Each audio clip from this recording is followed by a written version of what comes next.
Salut tout le monde, c'est Alice, bienvenue dans les matins d'Alice pour ce lundi 20 mars 2023 avec une lune toujours en poisson avant qu'elle ne passe en bélier quelques heures après le soleil dès demain et la reine de bâton.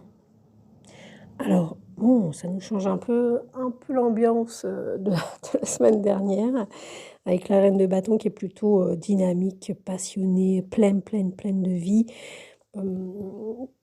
Active, donc activité, travail, mais c'est aussi quelqu'un de chaleureux, d'indépendant, mais altruiste. Elle n'est pas dans la dépendance, voilà. C'est au-delà d'indépendante, elle est surtout non dépendante. Elle fait sa vie et elle est dans la vie, elle est vivante et la vie, bah, c'est avec les autres, hein. C'est pas une vie d'ermite du tout, hein, la reine de bâton. C'est plutôt au contraire du charisme, elle est attractive, elle fait bouger, c'est une pleine énergie, de puissance, de vie. Il y a également pour ce lundi, avec cette reine de bâton, l'indication de, justement alors c'est pas une joie, mais c'est une sorte de satisfaction. C'est un peu plus une plénitude, comme quand on a faim et qu'on a mangé un bon repas, mais pas trop non plus, parce qu'il y a pas, c'est pas non plus une satiété. Il y a toujours quelque chose il y a toujours un petit manque qui fait qui fait on n'est pas avachi, le ventre plein sur notre fauteuil, avec la reine de bâton.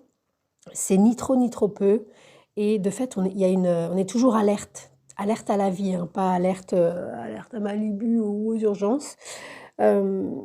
Et l'idée de ce lundi avec cette reine de bâton, ce serait d'être satisfait. Il y a quelque chose où on est, alors c'est pas repu, hein, j'insiste sur ça, c'est plus léger, et surtout, il y a vraiment l'idée du dynamisme toujours derrière. C'est une satisfaction parce que on a fait un effort, c'est peut-être plus comme quand on fait du sport éventuellement et que voilà, il y a une espèce de soulagement. Et cette satisfaction avec la reine de bâton est particulièrement centrée sur le fait de vivre ou de commencer à vivre ou de sentir vraiment qu'on peut se débrouiller, de vivre de sa créativité, c'est-à-dire de sa propre énergie, que sa propre énergie peut participer à une énergie commune.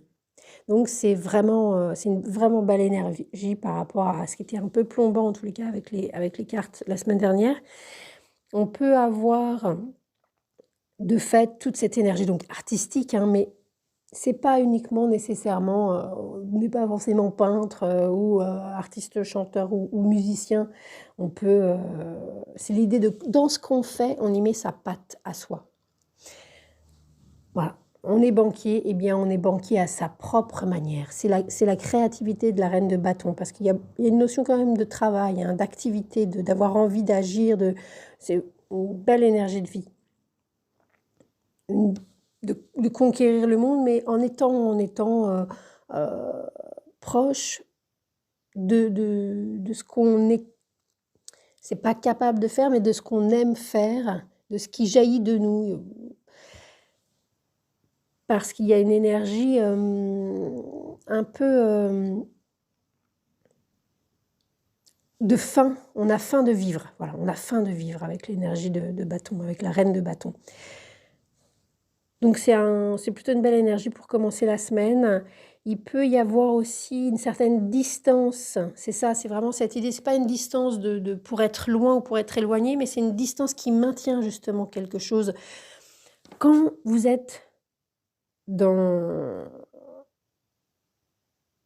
le feu, par exemple. Le feu, si vous le mettez sous cloche, s'il n'y a pas d'air, le feu s'éteint. C'est cette distance-là, c'est ce lointain-là dont il s'agit. C'est pour maintenir le feu. Il faut aérer, quoi. Il faut aérer. Il ne faut pas être collé. La fusion, en fait, fait tuer le feu. Donc, on prend du recul. Et quand vous êtes en relation avec quelqu'un, si vous êtes devant son nez à nez, la personne va avoir un mouvement de répulsion. Donc, pour que la personne ait un mouvement d'attraction vers vous, prenez un peu de distance. c'est pas c'est pas le jeu du chat. C'est pour ça que le jeu du chat et de la souris fonctionne si bien.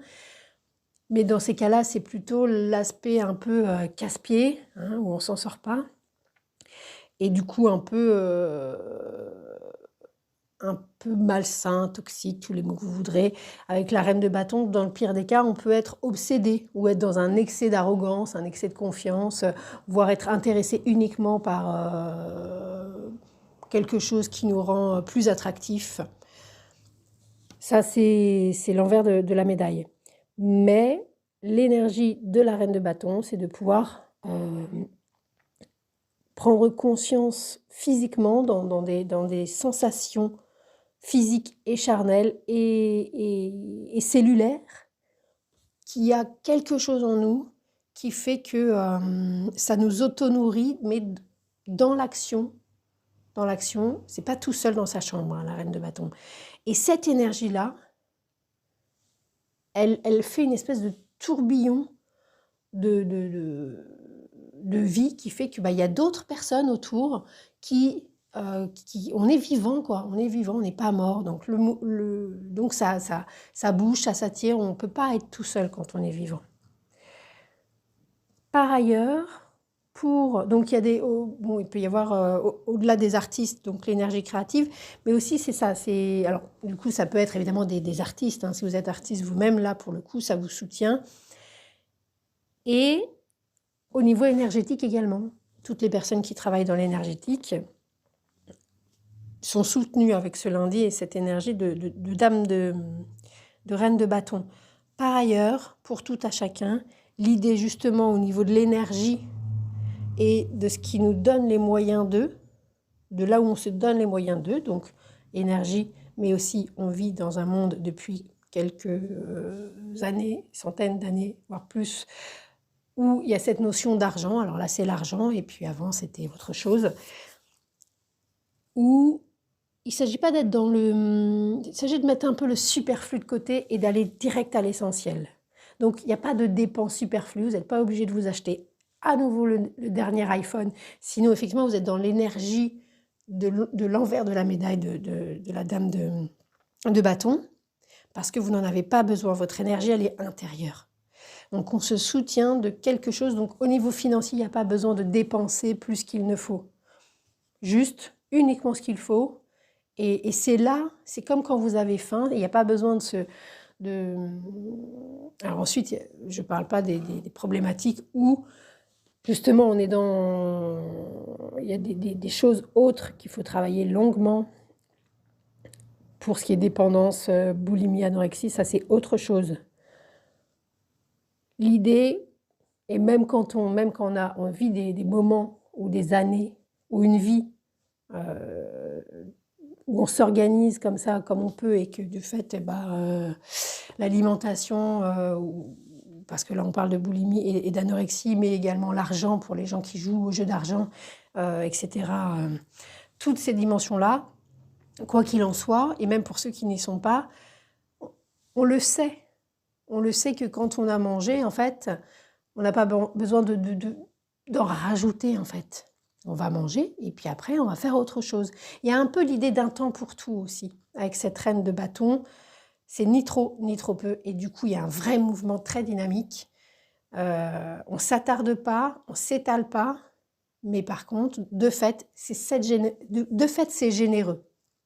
Le fait de ne pas s'attarder, de ne pas s'étaler, crée la générosité, l'altruisme qui ne se focalise pas sur une seule et même personne, un seul et même point. Voilà, donc c'est une indépendante, mais ce n'est pas une égoïste du tout, cette énergie-là. Voilà, il faut faire la part des choses parce que souvent on mélange les mots, hein. C'est dommage. C'était Alice.